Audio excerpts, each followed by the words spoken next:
약에 빠진 여자 바로 방송인 최혜정입니다. 자, 어제 이어서요. 오늘도 정말 재미난 주제로 전문가의 분야 선생님들을 모시고 이야기를 나눠보고 있는데요. 오늘의 주제, 요즘에 정말 심각합니다. 이 바이러스. 우리 대한민국과 전 세계인들이 주목하고 있는 바이러스죠. 바로 코로나19인데요. 이 코로나19 도대체 언제 종식이 될 것인가를 주제로 오늘 이야기를 나눠보도록 하겠습니다. 오늘도 그 전문가의 분야 선생님이 나와 계시는데요. 바로 화학연 감염병 치료제 연구센터의 김동수 박사님 되시겠습니다. 안녕하세요, 박사님. 네, 안녕하세요. 네. 아니, 저희가 사실 리허설하기 전에 굉장히 긴장된다고 하셨잖아요. 네. 저희가 또 이제 방송이 시작이 됐습니다. 네. 어떠신가요? 지금도 상당히 긴장이 된 상태인데 네. 한번 열심히 해보겠습니다. 화이팅입니다. 화이팅. 네, 여러분들도 지금 보시면서 우리 박사님께 좀 응원의 댓글도 좀 많이 남겨주시고요. 자, 그리고 저희가요 댓글창을 통해서 실시간으로 아니 저 코로나19 이것에 대해서 너무너무 궁금합니다. 질문 받고 있거든요. 질문 부담 없이 여러분 적어주시기 바랄게요. 그러면 우리 박사님께서 친절하게 설명을 해주실 겁니다. 자, 저희가 일단 본격적인 이야기에 앞서서요. 지금 몸담고 계신 화학연 감염병 치료제 연구센터에서 어떤 연구를 하시고 계시는지 소개 좀 부탁드릴게요. 네, 안녕하세요. 저는 한국화학연구원의 감염병 제어기술연구단에서 바이러스 치료제 개발을 수행하고 있는 김동수입니다.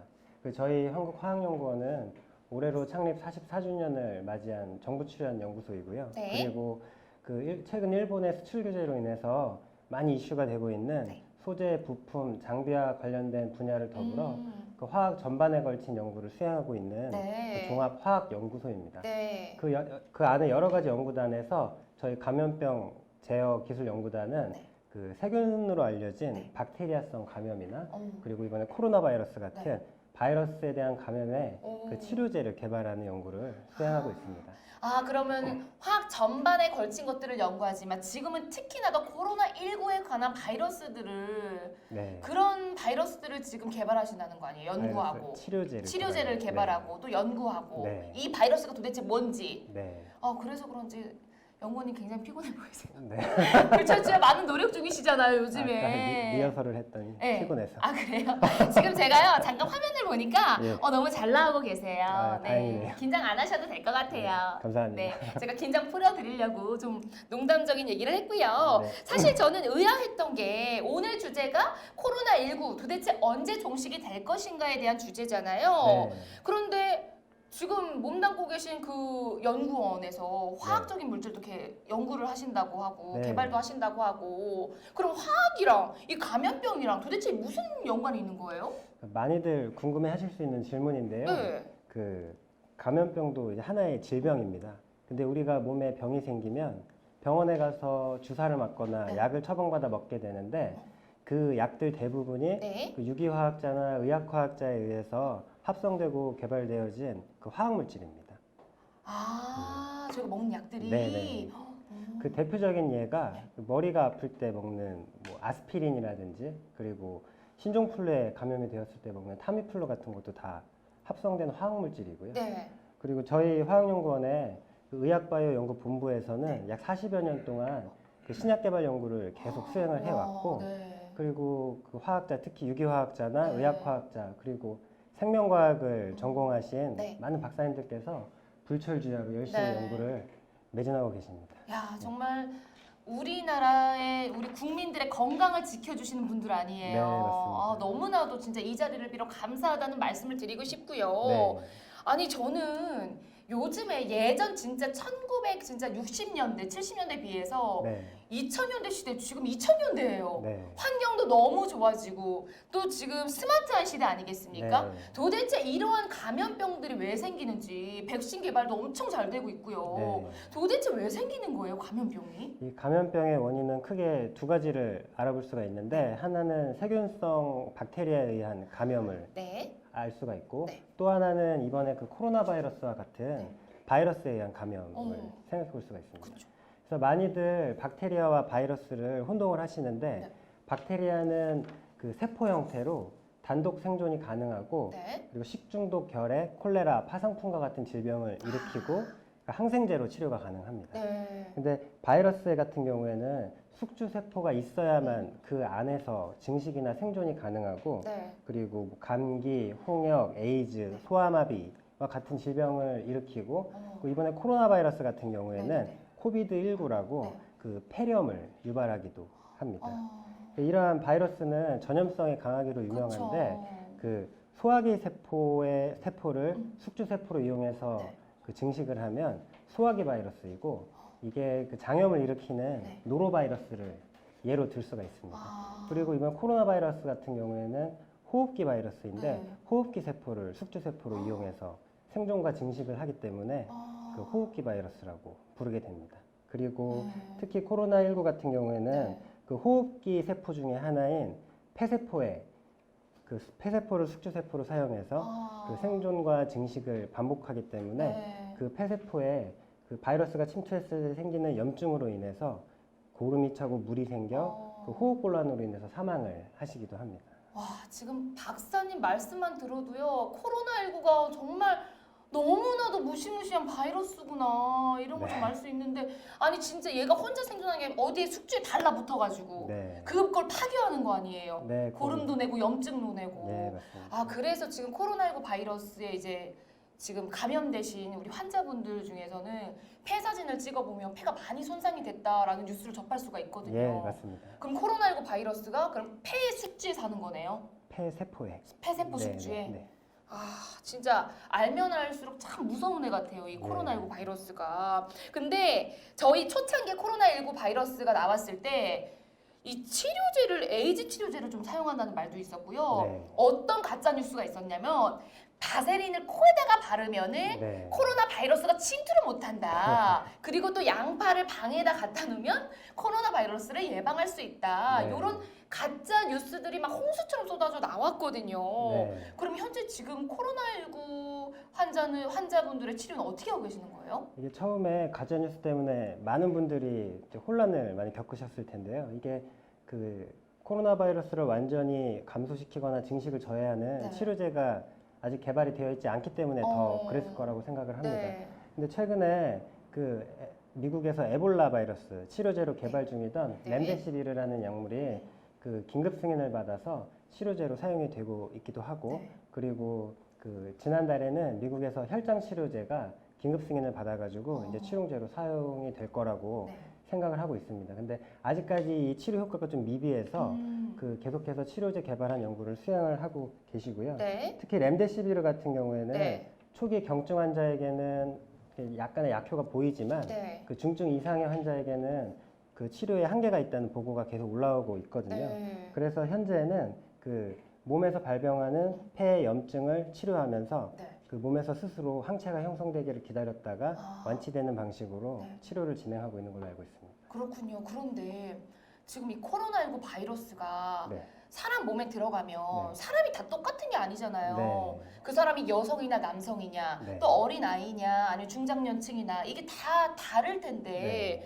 그러면 이 회복 기간도 진짜 천차만별이겠어요. 예, 물론입니다. 그 환자의 컨디션이나 상태에 따라서 네. 회복 기간도 천차만별이고 음. 그리고 또 흡연자이냐 또는 뭐 폐 관련 기저질환이 있느냐에 따라서 네. 회복 기간이 상당히 오래 걸리거나 그렇죠. 또는 경증에서 중증으로 넘어갈 수 있는 확률도 상당히 높다고 알려져 있습니다. 맞아요. 박사님이 앞서서 말씀하셨잖아요. 네. 폐 손상을 일으킨다. 네. 요즘에 코로나19 특집 다큐를 굉장히 많이 다뤄요, TV에서. 네. 보면은 이제 중증 환자분들을 제가 좀 봤거든요. 그 네. 화면에서 나오는 거를. 네. 근데 자가 호흡이 안 될 정도로 정말 폐 손상이 많이 되신 분들도 계시더라고요. 네. 진짜 코로나19 예방이 정말 중요하다라고 생각이 들었는데 네. 진짜 마스크 잘 쓰고 손 잘 씻고 사회적 거리를 잘 둬야겠습니다. 네. 이거는 100번 말해도 지겹지 않을 정도로 말씀을 드려야 돼요. 네. 예방이 중요하니까요. 네. 그러면 저희가 이제 지금 나눠볼 얘기는요. 좀 네. 중요한 것 같아요.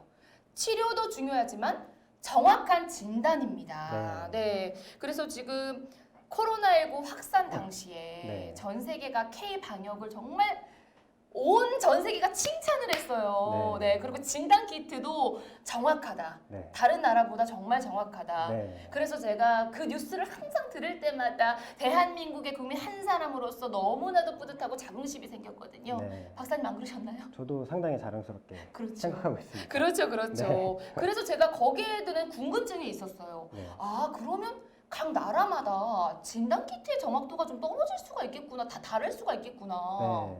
그런가요, 진짜? 이게 진단에서 얘기하려면 먼저 진단하는 원리에 대해서 네. 알아야 할 것 같은데 먼저 진단을 하기 위해서는 환자에게서 검체를 채취하게 됩니다. 그렇죠. 그럼 이 검체를 가지고 네. 그 PCR, 그 중합효소 연쇄 반응기를 이용해서 네. 그 RNA의 특정 염기 서열을 네. 증폭시키게 증폭시키게 됩니다. 이거는 뭘 예로 들 수 있냐면 A4 용지 한 장의 두께를 측정하기는 어려운데 이걸 여러 번 이렇게 겹쳐서 접었을 때는 네. 그 두께를 측정할 수 있는 원리랑 비슷한데요. 아, 그래서 그 검체에서 추출한 RNA를 증폭시켜서 네. 그 안에 유전자를 분석해서 네. 코로나19 바이러스에 존재하는 유전자가 특정 유전자가 있는지 네. 없는지를 가지고 감염 여부를 진단하게 됩니다. 그래서 우리나라는 네. 그 사스와 메르스 바이러스 그리고 신종플루를 겪으면서 국가적으로 그 장기간 연구 개발비를 투자하고 오, 지속적으로 네. 연구를 수행했기 때문에 그 결과가 그 아주 우수한 세계적으로 우수한 진단 키트의 개발로 이어지지 않았나 이렇게 생각하고 있습니다. 너무 자랑스럽습니다. 저희가 가만히 있을 수 없죠. 박수 한번 드려요. 아, 너무 감사합니다. 아니 진짜 꾸준한 연구 개발로 저희가 네. 코로나19가 이게 발생할 줄 어떻게 알았어요. 그러니까 네. 대비를 정확히 저희가 할 수 있었던 거잖아요. 네, 맞습니다. 그러니까 사람은요 역시 꾸준해야 돼요. 네. 성실해야 돼요. 멈추면 안 돼요. 네. 네. 이렇게 또 우리나라 연구원분들이 꾸준한 연구를 해왔기 때문에 K 방역이라는 좀 네. 그런 대비를 좀 할 수 있었던 게 아닌가 싶은데, 네, 맞습니다. 근데 박사님께서 좀 전에 자연 치유가 가능하다고 하셨잖아요. 네. 그런데 이제 치료제가 꼭 필요한 분들이 계십니다. 네. 요즘 뭐 뉴스를 보면 올 연말에 나올 것이다. 뭐 내년 초에 나올 것이다. 뭐 이런 얘기가 굉장히 많거든요. 네. 그럼 박사님 속 시원하게 여기서 좀 풀어주시죠. 우리나라 백신 어디까지 왔나요? 네, 우리나라 치료제 개발이 그 사안이 워낙 시급해서 네. 많은 기관이나 연구자들이 그 선택과 집중을 통해서 네. 이제 연구 개발을 수행하고 계신데요. 네. 현재 우리나라는 두 가지 방식의 치료제 개발 연구를 수행하고 있고 네. 그 한 가지는 그 약물 재창출 연구입니다. 그 약물 재창출은 말 그대로 약물을 재창출한다는 뜻인데 네. 기존에 승인이 되어서 그 치료제로 판매가 되고 있거나 네. 또는 연구개발 후기 단계에 진행이 되고 있는 약물들을 네. 코로나 바이러스 치료에 효과가 있는지를 확인해 보는 방식인데 그 신약 개발에서 가장 큰 허들이 네. 그 독성, 안전성 문제를 극복하지 못하고 실패하는 경우가 상당히 그쵸. 많거든요. 근데 이 약물들은 어느 정도 그 부분이 네. 검증이 되었기 때문에 그 신약 개발 기간을 상당히 단축시킬 수 있다는 장점이 있습니다. 네. 그 대표적인 예가 그 아까 말씀드린 에볼라 바이러스 치료제로 개발되었다가 네. 코로나 바이러스 치료제로 쓰고 있는 네. 렘데시비르 아. 같은 게 이제 그런 예이고요. 네. 그리고 그 다른 예는 그 초기 신약 개발 단계부터 시작해서 네. 그 질병의 타겟 설정, 네. 화합물의 합성, 네. 세포 실험 등등 네. 그 전반적인 과정을 처음부터 차근차근 해나가는 일반적인 신약 개발 네. 진행 과정이 하나가 있고요. 어. 그리고 혈장 치료제나 네. 항체 치료제 그리고 백신 개발 역시 활발히 수행 중에 있습니다. 네. 그리고 이것도 아까 진단 키트와 마찬가지로 메르스와 사스 이후에 그 연구 개발비를 지속적으로 투자를 받고 네. 연구자들이 장기간 연구를 수행했기 때문에 어. 그 길지 않은 시간에 네. 치료제가 개발되지 않을까 이렇게 기대하고 있습니다. 아 정말 희망적인 얘기를 해주셔서 너무 감사해요. 네, 마음이 저도- 놓입니다. 네. 그런데 지금 박사님 말씀하셨죠. 렘데시비르가 승인을 받았다고 하셨잖아요. 네. 그럼 코로나19 치료제에도 좀 가속이 붙지 않을까 싶은데 그러면 렘데시비르만으로도 코로나19를 종식시킬 수 있는 거예요? 이게 렘데시비르가 긴급 승인을 받아가지고 네. 치료제로 사용이 되고 있는 건 네. 사실인데 네. 그 아까 말씀드린 것처럼 경증 환자에게는 약간의 효과를 보이지만 네. 그 중증의 환자에게는 효과가 이제 많이 보이지 않는다는 결과가 많이 나와 있고요. 네. 그리고 지난달에 긴급 승인을 받은 혈장 치료제 같은 경우에는 네. 먼저 혈장 치료제가 뭔지부터 말씀을 좀 드리면 그 코로나 바이러스에 감염이 됐다가 완치된 환자에게는 네. 코로나 바이러스를 무력화할 수 있는 중화 항체를 가지고 있거든요. 싸울 수 있는 항체가 있다는 거죠? 예, 예. 그래서 그 항체가 네. 혈액에 있는데 그 혈액을 수혈받아서 네. 거기에서 항체가 있는 혈장을 분리한 다음에 이 혈장을 이제 투여해서 네. 치료를 하는 방식입니다. 어. 그러면 이제 환자에게도 그 중화항체가 생성이 되게 되는 그쵸? 건데, 근데 그 환자는 많은데 완치자에게서 혈액을 공급받는데 한계가 있기 때문에 그쵸. 그래서 지금도 계속해서 그 화학물질로 된 저분자 화합물 치료제나 네. 그 항체 치료제 같은 네. 그리고 백신 같은 연구 개발을 네. 꾸준히 수행을 하고 있고요. 네. 그리고 그 치료제를 개발하기 위해서는 임상 1상, 2상, 3상 네. 단계를 다 거쳐서 꼼꼼하게 그 약이 진짜 독성이 없고 치료 효과가 있는지를 검증을 해야 하는 단계가 필요하거든요. 그쵸. 그리고 저희 세계적으로 약 200개 정도의 네. 치료제 후보 물질들이 그 임상 시험을 진행 중이거나 네. 준비 중인 걸로 알고 있습니다. 진짜 이 200개 후보 물질 중에서 코로나19를 종식시킬 수 있는 정말 백신 치료제가 있었으면 네, 좋겠습니다. 저도 그랬으면 좋겠습니다. 네. 자, 저희가 사전에요. 질문 페이지를 좀 받아봤어요. 네. 네, 궁금하신 점들을 좀 올려달라고 했더니 정말 많은 분들이 올려주셔가지고 네. 저희가 그 중에서 정말 궁금하신 사항들 몇 가지 추려봤습니다. 네. 자, 먼저 첫 번째 질문 한번 읽어볼게요. 코로나 바이러스의 경우 RNA 바이러스라서 변종이 매우 잘 일어난다고 알고 있는데요. 그렇다면 백신이 개발된다고 하여도 현재 독감 백신처럼 매년 그 해에 새로운 바이러스 경향성을 예측해서 접종이 이루어지나요? 그렇다면 코로나 바이러스도 독감처럼 앞으로 계속 같이 공존하게 되는 걸까요? 라는 질문을 주셨습니다. 네. 먼저 개인적으로는 코로나 바이러스와 네. 앞으로 계속 공존하는 날은 오지 않았으면 좋겠고요. 저도요, 박사님. 정말 간절합니다. 네, 그리고 바이러스에는 DNA 바이러스와 RNA 바이러스가 있는데 네. 그 코로나 바이러스 같은 경우에는 RNA 바이러스이고요. 네. 그리고 RNA 바이러스가 DNA 바이러스에 비해서 변종이 좀 잘 된다고는 알려져 있습니다. 근데 뭐 아직까지 코로나 바이러스가 많은 변이가 있다고는 보고되지는 않고 있는 것 같고요. 그리고 그 우리 계절 독감 예방 주사를 맞는 것처럼 네, 저 매해 맞아요. 네, 저도. 매해 맞으시죠. 네. 근데 그 매해 WHO에서 네. 그 올해 유행될 것 같은 그 바이러스들을 네. 먼저 예측을 해서 뿌리게 됩니다. 그럼 이제 아, 그거에 대비를 맞는 해라. 네, 그거에 오. 맞는 백신을 이제 맞게 되는 거거든요. 네. 그래서 만약에 코로나 바이러스도 공존을 해야 되는 상황이 생긴다면 네. 전 세계적인 그런 기구가 움직여서 그 백신을 맞을 수 있는 시스템이 네. 개발될 거라고 생각합니다. 네, 진짜 꼭 그랬으면 좋겠습니다. 그러면 지금 저희가 백신 뭐 치료제 이야기가 나왔잖아요. 네. 이런 질문도 있었어요. 해외에서는 표백제나 알코올로 코로나19를 없앨 수 있다는 소문이 돌면서 진짜 실제로 그걸 드시고 네. 사망에 이르게 하는 그런 사건까지 있었습니다. 그럼 코로나19를 종식시킬 수 있는 최고의 치료제의 그 조건이 있을까요? 네, 이게 처음에 코로나 바이러스가 확산이 되면서 치료제가 개발되어 있지 않은 상태에서 이제 각 제약사들이 약물 재창출 연구를 통해서 이제 치료제를 개발하려고 시도를 했는데 네. 이 약물 재창출의 시작이 그 약물을 바이러스가 감염된 세포에 네. 그 처리를 해서 바이러스가 얼마나 감소하는지를 확인을 하게 되거든요. 네. 근데 이게 되게 상당히 초기 단계인데 네. 많은 분들이 이 결과가 좋다고 해서 그 거의 치료제 개발이 끝난 거로 오해를 하시는 분들이 상당히 많더라고요. 그래서 그 대표적인 사례가 네. 그 클로로퀸이나 하이드록시 클로로퀸이라는 약물인데 그 지금은 그 효과는 없다고 네. 알려져 있습니다. 네. 근데 그 미국에서 네. 몇몇 그 사람들이 그 클로로퀸이나 하이드록시 클로로퀸이 그 표백제나 살균제에 들어가 있다는 이야기를 듣고 그거를 이제 먹게 된 사람들이 상당히 심각한 문제가 되기도 했거든요. 의사의 처방 없이. 네. 그래서 원래 표백제나 살균제는 독성이 상당히 엄청 네. 세죠.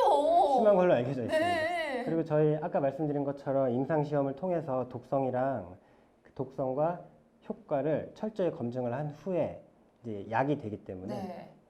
그 최고의 치료제의 조건이라고 하면 이제 바이러스는 효과적으로 감소를 시키면서 그 독성이 없는 그쵸. 그러한 치료제가 최고의 치료제의 조건이라고 생각합니다. 그쵸. 네. 그래서 지금 우리 대한민국의 연구진 분들이 그걸 또 지금 개발하고 계시는 거잖아요. 네, 맞습니다. 아니 근데 표백제 같은 경우는 하얗게 만들어져 곰팡이도 없애는 건데 엄청 강한 독성을 갖고 있는데 네. 저는 왜 그걸 마시는지 이해가 안 가요. 네, 저도 이해가 안 가요.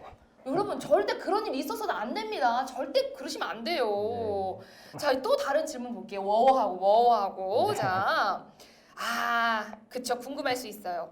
세상의 모든 바이러스가 다 위험한가요? 제가 이번에 진짜 코로나19를 보면서요. 진짜 세상에 있는 바이러스들은 정말 다 위험하다. 이제 큰일 났다. 우리 이런 생각이 들거든요. 네. 정말 그래요, 박사님? 뭐 그렇지는 않습니다. 코로나 바이러스와 같은 경우에 이제 알파, 베타, 네. 델타, 감마의 속으로 나눌 수가 있는데 네. 알파와 베타는 사람과 동물에게 감염이 된다고 알려져 있고 그리고 델타와 감마는 동물에게만 감염이 된다고 알려져 있습니다. 그리고 알파와 베타 중에 6가지의 바이러스가 알려져 있는데 네. 그 중에 4가지는 그 가벼운 감기 증상만 일으키는 바이러스이고요. 그리고 나머지 2가지가 중증 호흡기 질환을 일으킬 수가 있는데 그게 여러분들이 많이 알고 계시는 2002년도에 사스 코로나 바이러스와 2015년도에 메르스 코로나 바이러스가 예를 들 수가 있습니다. 그래서 이번에 코로나 바이러스는 2002년도에 사스 코로나 바이러스와 유사해서 사스 코로나 바이러스 2라고 명명이 되기도 했습니다. 진짜 사스도 메르스도 강력했지만 네, 더 강력한 애가 지금 전 세계를 지금 휩쓸고 있습니다. 네. 코로나19. 맞습니다. 정말 무섭습니다. 네. 진짜 중요한 질문이에요, 여러분. 주목하세요. 코로나는 정말 침으로 인해 전이가 되기도 하나요? 네. 중요한 질문을 주셨어요. 코로나 바이러스는 이제 일단 비말을 통해서 감염된다는 건 너무나 잘 알려져 있고요. 네. 그리고 비말이 호흡기로 들어가서 폐세포를 감염시킬 수 있기 때문에 마스크를 항상 잘 착용하고 비말을 차단하는 게 중요하다고 생각합니다. 그러니까 비말로 옮겨지는 거네요. 네. 와, 그러니까 이렇게 가까이 있으면 마스크를 꼭 쓰셔야 되는데 여러분, 저희는요 지금 이 공간을 소독을 정말 철저히 열심히 했어요. 네. 들어올 때 온도 체크 다 했고요, 손 소독 다 했고요. 지금 온몸을 저희 싹 소독을 했잖아요. 네. 그래서 안심하셔도 됩니다. 무척 청결한. 그럼요. 너무 깨끗해요. 바이러스가 문 앞에서부터 못 들어와요. 네. 여러분들은요. 마스크 꼭 끼고 나가시고요. 그 다음에 사회적 거리도 두시고 손도 잘 씻으시고 그 다음에 소독도 굉장히 중요합니다. 여러분 철저하게 지키시길 바랄게요. 네. 자, 이렇게 해서 저희가 사전 질문들을 다 살펴봤습니다. 네. 네. 많은 분들이 이렇게 코로나19에 대해서 궁금해하시는데 네. 우리 또 박사님이 너무 이해가 쉽게 또 네. 친절하게 설명을 잘 해주셔가지고 궁금증이 해소가 되셨을 것 같아요. 그렇죠? 네, 그렇다고 합니다. 다들 막 환호성을 지르시네요. 네, 저도 지금 너무 재밌게 지금 코로나19 바이러스에 대해서 알아가고 있는데요. 요즘에 또 이런 뉴스들도 많이 나옵니다. 러시아, 우리가 백신을 개발했다. 네. 중국, 우리도 백신을 개발했다. 아니, 이렇게 앞다퉈서 백신을 개발했다고 외치는 이유가 뭘까요? 이게 생각해 보면 먼저 예를 들어 우리나라에서 백신을 처음에 개발하게 되면 네. 우리나라 사람들이 제일 먼저 접종을 받을 수가 있습니다. 그래서 자국민을 보호하려는 개념이 가장 큰 게 아닌가라는 생각이 들고요. 그리고 그 백신 같은 경우에는 치료제와 다르게 건강한 사람들, 그 바이러스에 감염이 될 수 있는 위험이 있는 건강한 사람들이 맞기 때문에 그 환자보다 훨씬 더 큰 시장을 이루고 있습니다. 그래서 그 나라의 막대한 경제적 이익을 창출할 수도 있을 거라고 생각을 하고, 그리고 마지막으로 얼마 전에 러시아에서 개발했다고 발표한 그 백신의 이름이 스푸트니크였습니다. 스푸트니크. 네, 스푸트니크. 근데 그 스푸트니크가 그 예전에 그 냉전 시대 때 구소련에서 미국보다 달에 먼저 보낸 우주선의 이름이거든요. 그렇게 우리나라가 위대한 이 위상을 보여주려고 그걸 이 이름을 쓴 게 아닐까요? 네, 저는 그렇게 그쵸, 하고 있습니다. 그런 것 같아. 네. 더 하시지 말씀 없으신가요? 네. 그렇군요. 자, 아니 근데 지금 각 나라에서 앞다퉈서 뭐 백신을 지금 만들고 있다, 개발 중이다라고 하지만 정작 아직 쓸 단계는 아니잖아요. 네. 그러면 여기에서 박사님 허심탄회하게 편하게 말씀해 주십시오. 우리나라 백신 언제쯤 나올까요? 이게 제가 조심스러우시죠? 네, 박사긴 하지만 모든 걸 알 수는 없고요. 그렇죠. 네. 부담 드리는 건 아니에요. 네. 보통 한 가지 치료제나 백신이 개발되는 데는 10년에서 15년까지 긴 시간이 걸리게 됩니다. 10년이 넘어요? 네. 이건 이제 한 번도 실패 없이 순조롭게 진행이 되었을 때 이야기고요. 그리고 질병에 대한 타겟 발굴에서부터 시작해서 화합물의 합성, 그리고 세포 실험, 동물 실험을 통해서 네. 임상 실험 허가를 받는 과정까지도 상당한 오랜 시간이 걸리게 그렇죠. 되고요. 그리고 식약청에서 그 IND 승인을 받아서 네. 임상 시험에 들어갔을 때 음. 이제 그때부터도 환자의 모집 그리고 막대한 비용을 생각하면 네. 상당한 오랜 시간이 들게 됩니다. 그렇죠. 네, 하지만 뭐 정확히 말씀드릴 수는 없지만 코로나19로 인한 긴급한 상황과 네. 그 선택과 집중을 통한 연구 개발이 계속 이루어지고 있으니 네. 조만간에 좋은 소식이 있을 거라고 기대하고 있습니다. 저는 믿습니다. 네. 왜냐하면 우리나라가 다른 나라들보다 먼저 대한민국이 백신을 개발했다라는 그런 소식을 듣고 싶어요. 네. 네. 이번에 제가 질문 하나 드려도 될까요? 어떤 질문? 이 백신이 개발이 된다면 네. 누가 먼저 맞아야 할까요? 이 백신이 개발된다면 건강한 저부터 맞아야겠죠. 네, 그랬으면 좋겠는데. 일반인들부터. 네. 네, 말씀하신 내용이 어느 정도 맞는데 네. 먼저 이게 백신이 개발이 되면서 정부의 정책적으로 네. 아마 결정이 되어질 것이고 네. 그리고 제 생각에는 임상 실험에 지원한 환자 사람들이 네. 먼저 접종을 받게 될 것이고 그리고 임상 시험을 진행할 때 네. 그 다양한 어린이, 뭐 노령층, 네. 그리고 노약자, 기저질환, 뭐 여러 환자 그쵸. 사람군에서 네. 임상 시험을 진행하게 되는데 네. 만약에 특정 사람층에서 네. 그 항체 형성이 잘 되면 그 층이 먼저 접종을 받게 될 것이고 그리고 네. 모두에게 네. 항체가 형성이 잘 된다고 하면 먼저 면역 질환에 취약한 네. 노령층이나 기저질환이 있는 그쵸, 환자들이 먼저 맞으셔야겠죠. 네, 맞을 수 있을 것 네. 같고요. 그리고 그 현재 그 의료진이나 네. 그 연구진처럼 바이러스에 밀접하게 접촉하고 있는 네. 무방비 상태에 있는 네. 분들이 먼저 우선순위에 둘 수 있지 않을까 이렇게 생각하고 있습니다. 네, 저도 그렇게 생각합니다. 네. 자, 박사님, 저희 질문이 막 올라오고 있어요. 저희가 이 질문 몇 개 꼽아서 좀 이야기를 좀 나눠볼까요? 네. 어떤 걸 좀 받아볼까요? 음.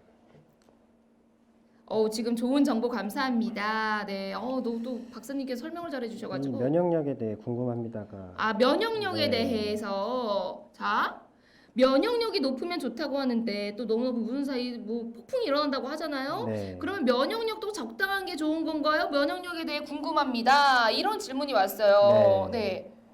한번 그- 이야기를 나눠볼까요? 네, 그 면역력은 네. 바이러스에 감염이 된 이후에 증상과 면역력을 이야기할 수가 있을 것 같은데 네.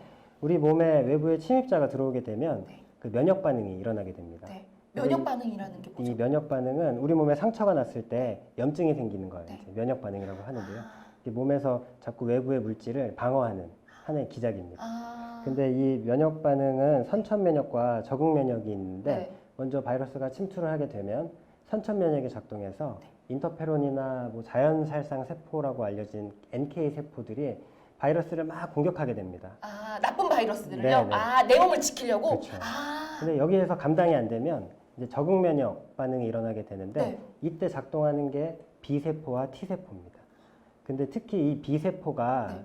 그 우리 몸의 외부의 침입으로부터의 항체를 형성하는 기능을 담당하게 되는데 네. 이 B세포가 얼마나 우리 몸의 항원으로부터의 항체를 잘 생성하는지가 네. 이제 면역력이 얼마나 좋냐 나쁘냐를 이야기하는 척도가 될 수가 있고요. 네, 그리고 그 면역력이 저하돼 있는 분들은 네. 이 기능이 많이 저하가 돼 있기 때문에 네. 이제 감염이 돼도 경증에서 중증으로 옮겨가거나 심각한 상황이 일어날 수도 있게 되는 겁니다. 그렇구나. 그러니까 코로나 바이러스를 무력화시킬 항체를 내 몸에서 잘 만들어야 되겠네요. 네, 맞습니다. 이게 또 너무 높으면 안 되는 거구나. 네. 아니 지금 여기에 또 질문이 왔는데 이런 질문 어떠세요? 진짜 이거 너무 궁금하다. 내가 궁금하다. 제가 궁금한데요? 진짜 바로 죽어요? 네, 자, 질문 한번 읽어드릴게요. 네. 외투로 뿌리는 소독제를 옷이나 가방에 뿌리고 있습니다. 저랑 똑같으신 분이네요. 저도 되게 청결하거든요. 네. 저 온몸에 다 뿌려요. 근데 옷에 코로나가 묻었다면 소독제 분사 후에 바로 죽나요? 저 진짜 뿌리면서도 궁금했어요. 진짜 그래요? 네, 소독제를 분사하면 바로 죽게 되고요. 그리고 바이러스 자체가 네. 그 살아있는 네. 생명체 세포만을 숙주로 해서 네. 살아갈 수 있기 때문에 네. 그 무생물에서는 오래 살아있지 못합니다. 그러네요. 앞에 설명 잘 들으셨다면요. 코로나19 바이러스는 그 폐세포 숙주에서 들러붙어서 살잖아요. 네. 그렇기 때문에 진짜 그냥 아무것도 없는 물체에는 오래 못 가겠네요. 네. 그래서 엘리베이터 같은 거 보면 네, 향균 필름. 향균 구리 필름 같은 네, 거 맞아요. 거기서 또 더 오래 살지 못한다고 알려져 있어서 그런 거를 아마 붙이고 방어를 하는 게 그렇구나. 아닌가. 이분 저랑 좀 비슷한 것 같아요. 질문 잘 주셨습니다. 감사해요. 이런 질문 많이 올려주세요. 저희가 바로바로 알려드릴게요. 자, 저희가 좀 전에 면역력에 관한 얘기를 했잖아요. 그 면역력이 이 코로나19 감염률과 그다음에 면역력과 어떤 관련이 있는지요? 그 부분이 이제 방금 말씀드렸던 네. 그 비세포가 항체를 얼마나 네. 잘 만들어내느냐. 아. 이제 그게 이제 면역력의 척도가 되고요. 아. 네. 그리고 그런 거구나. 거기에 연결해서 네. 사이토카인 폭풍을 네. 좀 말씀드려 볼 수가 있는데 네. 이게 사이토카인 폭풍은 과잉 면역 반응입니다. 이게 그러니까 면역력이 엄청 과잉이 된다는 거죠. 네. 그래서 이게 과잉 면역 반응이라 네. 과잉이라는 말이 좋은 말은 아니잖아요. 그렇죠. 그래서- 너무 오바됐다라는 네. 얘기잖아요. 그 면역력이 좋아서 일어나는 거는 아니고 네. 그 우리 몸에 바이러스가 침투하게 되면 네. 면역 세포 중에 하나인 T 세포가 네. 그 바이러스를 직접 공격하거나 또는 그 사이토카인이라는 물질을 분비해서 바이러스를 공격하게 되는데 네. 이 사이토카인이 과다 분비가 되게 되면 네. 그 정상 세포까지 공격을 해서 네. 전신에 염증이 생기게 됩니다. 그래서 이렇기 때문에 더 위험해질 수가 있는 거고요. 네. 그리고 사이토카인이 폭풍이 과잉 면역 반응이긴 하지만 그 젊은 층에서도 그 천식이나 당뇨병이 있는 기저질환자나 아. 또 흡연으로 인해서 네. 폐 기능이 많이 저하되어 있는 그런 분들의 경우에는 그렇지 않은 분들보다 면역 기능이 상당히 저하되어 있기 때문에 네. 사이토카인 폭풍이 와서 온몸에 염증이 생겨 심각한 상황으로 갈 수 있는 확률이 상당히 높게 됩니다. 그래서 그 면역력만 믿고 네. 부주의하게 행동하는 것보다는 그 마스크 착용 잘 하고 그렇죠. 사회적 거리두기 잘 유지해서 그럼요. 예. 그래서 조심하는 게 네. 좋을 것 같습니다. 예방을 해야죠. 네. 저는 그래서 요즘에요 면역력 엄청 챙겨요. 뭐 홍삼, 비타민 C 제가 이번에 비타민 4통을 샀어요. 네. 5가지 종류를 먹고 있거든요. 박사님 뭐 드시는 거 있나요? 면역력을 키우기 위해서? 아니, 로얄 제리 먹고 아 로얄 확실히 박사님이랑 네. 다르시네. 클래스가 다르시네. 네. 로얄 젤리 그 비싼 거를 드시는 거예요. 네. 네. 나중에 좀 나눠 먹어요. 네. 건강해 보이시네요. 아주 너무 건강해요. 이렇게 여러분 네. 면역력을 챙기기 위해서 여러분도 비타민을 챙겨 드시기 바랍니다. 네. 자 지금 질문이 또 재밌는 게 올라왔어요. 이거 한번 봐주실까요? 네. 에어컨이 바이러스에 안 좋잖아요. 그럼 난방기도 안 좋나요? 네, 뭐 제가 에어컨과 난방기 전문가는 아니기 때문에 정확히 말씀드리기는 어려운데요. 근데 그 에어컨도 배기 시스템으로 인해서 다시 들어와서 이렇게 퍼진다고 제가 맞아요, 뉴스에서 본것 맞아요, 같거든요. 맞아요. 근데 난방기도 네. 빨아들이는 공기가 있기 때문에 내뱉는 게 있을 거라 아마 그런 공간에 바이러스 감염자가 있다면 맞아. 네, 난방기도 큰 역할을 하지 않을까 이렇게 생각하고 있습니다. 네, 저도 그렇게 생각합니다. 네. 와, 이렇게 해서 지금 많은 또 질문들이 올라오고 또 좋은 설명 감사합니다. 또 박사님의 칭찬도 올라오는데 제 얘기는 하나도 없네요, 여러분. 아, 너무 실망입니다. 네. 뭐 이쁘다 뭐 이런 얘기도 없네.